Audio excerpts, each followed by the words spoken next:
Hello friends, बहुत सारे लोग अपना आईटीआर तो फाइल कर देते हैं लेकिन एक सबसे इम्पॉर्टेंट स्टेप मिस कर देते हैं जिसके कारण उनकी पूरी आईटीआर फाइलिंग इनवैलिडेट हो जाती है। वो है ई वेरिफिकेशन। जी हाँ, ई वेरिफिकेशन करना आपके आईटीआर के लिए बहुत ही ज़्यादा मैंडेटरी है। आज के इस वीडियो में हम देखेंगे कैसे आपको अपना आईटीआर ई वेरीफाई करना है ताकि ये एक स्टेप आपकी आईटीआर फाइलिंग को कंप्लीट कर सके। तो बिना देर किए लेट्स गेट स्टार्टेड। तो सबसे पहले हम समझते हैं कि आखिर वेरिफिकेशन का मतलब क्या होता है। आप जब भी अपना आईटीआर फाइल करते हैं तो बिना वेरिफिकेशन के वो आईटीआर आपका इनवैलिड होता है, मतलब ये माना ही नहीं जाता है कि आपने आईटीआर फाइल किया है। अब वेरिफिकेशन का मतलब है कि आप ये एक्सेप्ट कर रहे हैं कि जो भी इंफॉर्मेशन आपने अपने आईटीआर में भरी है वो ट्रू है, करेक्ट है और आपने खुद फाइल की है। टाइम लिमिट की अगर बात की जाए तो ई वेरिफिकेशन के लिए टाइम लिमिट होती है जो कि होती है 30 डेज। मतलब आपको अपने रिटर्न फाइलिंग के 30 डेज के अंदर अंदर अपना रिटर्न वेरीफाई करना मैंडेटरी है। अगर आपने ये टाइम लिमिट मिस कर दी तो आपका आईटीआर फाइल हुआ है ये माना ही नहीं जाएगा। अब आईटीआर फाइलिंग करने के बाद आपके पास वेरिफिकेशन के लिए डिफरेंट मेथड्स अवेलेबल होती है जिन्हें हम वन बाय वन डिस्कस करेंगे। तो सबसे पहली और सबसे कॉमनली यूज्ड मेथड है ITR verification by using Aadhaar OTP.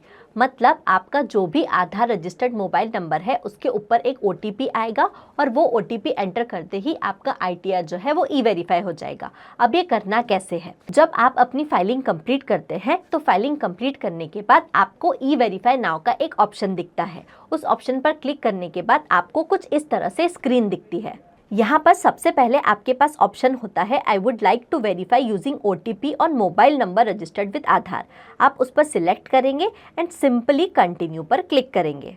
Continue पर क्लिक करने के बाद आपके स्क्रीन पर एक पॉपअप ओपन होगा जिसमें वो आपको ओटीपी के लिए परमिशन मांगेगा। यहाँ पर आपको I agree to validate my Aadhaar details पर क्लिक करना है एंड जनरेट आधार ओटीपी पर क्लिक करना है।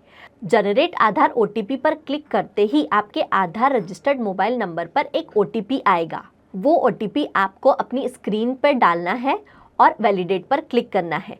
वैलिडेट पर क्लिक करते ही अगर आपने सही ओटीपी डाला है तो आपका आईटीआर जो है वो वेरीफाई हो जाएगा। ये सबसे कॉमनली यूज्ड और सबसे इजी मेथड है अपने आईटीआर को वेरीफाई करने के लिए। ये मेथड सबसे फास्ट है क्योंकि ये 1 मिनट से भी कम का टाइम लेती है। बस शर्त ये है कि आपका मोबाइल नंबर जो है वो आधार से लिंक्ड होना चाहिए।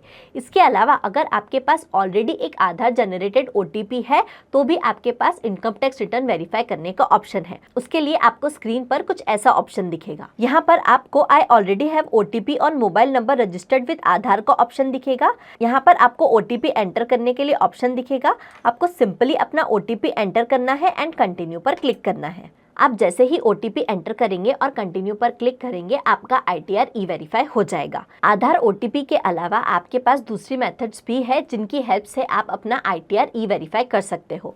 सबसे पहला है आप अपना नेट बैंकिंग के थ्रू अपना आईटीआर ई वेरीफाई कर सकते हो। इसके लिए आपका जो भी डेजिग्नेटेड बैंक है उसके नेट बैंकिंग पोर्टल से आपको लॉगिन करना पड़ेगा। वहां से आपको इनकम टैक्स ई फाइलिंग का एक लिंक मिलेगा जिससे रीडायरेक्ट होकर आप इजीली अपना इनकम टैक्स रिटर्न ई वेरीफाई कर सकते हो। उसके अलावा आप ईवीसी जनरेट कर सकते हो अपने बैंक अकाउंट से या फिर डीमेट अकाउंट से। आपको सिंपली अपना ईवीसी जनरेट करना है बैंक या डीमेट से, उसे यहाँ पर फिल करना है और इस तरह से आपका आईटीआर जो है वो ई वेरीफाई हो जाएगा।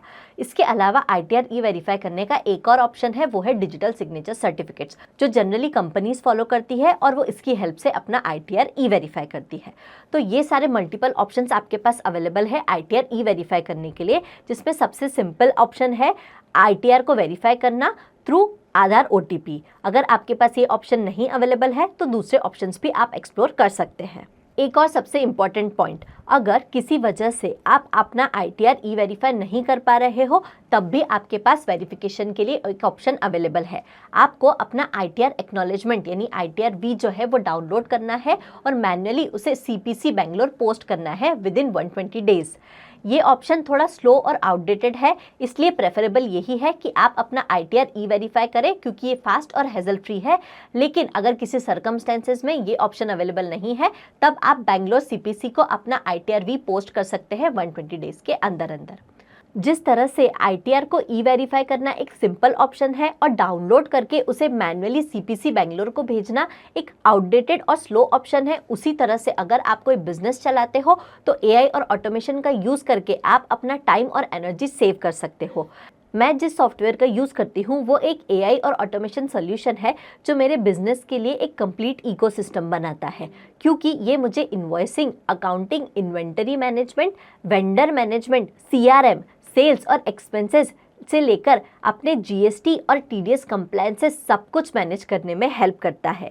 यही नहीं, ये मुझे एक वर्चुअल सीएफओ देता है जिसका नाम है फ्रेया, जो मेरे बिजनेस के लिए एक सीएफओ की तरह काम करता है और 24/7 मेरे बिजनेस में मुझे गाइड करता है। अगर आप भी इस सॉफ्टवेयर का यूज़ करना चाहते हैं और अपने बिजनेस को स्मार्ट बनाना चाहते हैं और आउटडेटेड तरीके जैसे मैनुअल, अकाउंटिंग एक्सेट्रा से खुद को बचाना चाहते हैं, तो इसकी लिंक हमने नीचे डिस्क्रिप्शन में दी है। तो दोस्तों, आज हमने देखा कि ई वेरिफिकेशन करना आपकी आईटीआर फाइलिंग के लिए क्यों मैंडेटरी है। अदरवाइज आपकी आईटीआर जो है वो इनवैलिड हो जाएगी। आपको सिर्फ आईटीआर जो है वो वेरीफाई करना है। इसके लिए आपके पास वेरियस ऑप्शंस अवेलेबल है जो आज हमने एक्सप्लोर किए। तो आप हमें नीचे कमेंट में बताइए इस साल आपने अपना आईटीआर कैसे वेरीफाई किया। Thank you.